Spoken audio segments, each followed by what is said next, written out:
பிகினர்ஸ்க்காக தான் இந்த குட்டி டிசைன் உள்ள கோலம். அதாவது இப்போ புதுசாக படிக்கிற குழந்தைகளுக்கெல்லாம் இந்த மாதிரி குட்டி குட்டியாக டிசைன் போட்டு அவள் வந்து கோலம் படித்தான்னா பெரிய கோலெல்லாம் அவன் வந்து ஈஸியாக வந்து போட்டுருவா.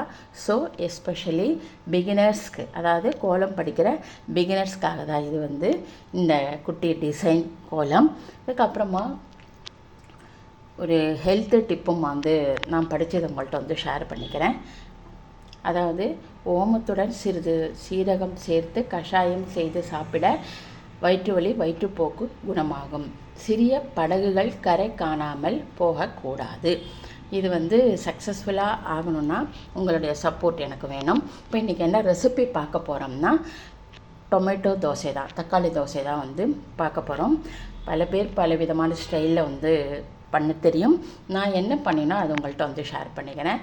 3 தக்காளி, காரத்துக்கு 2 மிளகாய் வச்சுருக்கேன். அது நல்லா வந்து அரைச்சிட்டு 1/2 கப்பு வந்து கோதுமை மாவு, 1/2 கப்பு ரவை, 1 கப்பு வந்து 1/4 கப்பு வந்து அரிசி மாவு எல்லாமே தேவையான தண்ணி விட்டு நல்லா வந்து அரைச்சி எடுத்துப்போம்.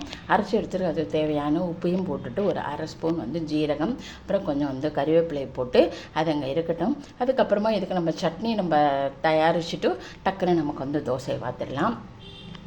அதாவது கல் நம்ம நல்லா வந்து சூடாக்கிட்டு தோசையை பார்த்தோம்னா அவ்வளோ டேஸ்ட்டாக நல்லா சாஃப்டாகவும் பார்க்கலாம், அதே சமயம் வந்து நல்லா கிறிஸ்பியாகவும் நம்ம பார்க்குறதுக்கு வரும்.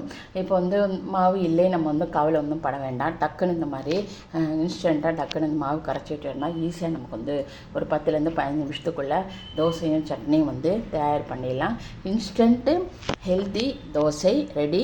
இதுக்கு வந்து தொட்டுக்கிறதுக்கு வந்து கார சட்னியோ, டொமேட்டோ சட்னியோ, என்ன விதமான சட்னியோ, தேங்காய் சட்னியோ, சாம்பாரோ எது வேணாலும் வந்து யூஸ் பண்ணிக்கலாம். இந்த வீடியோ உங்கள் எல்லாருக்கும் பிடிச்சிருக்குன்னு நினைக்கிறேன். தேங்க்யூ.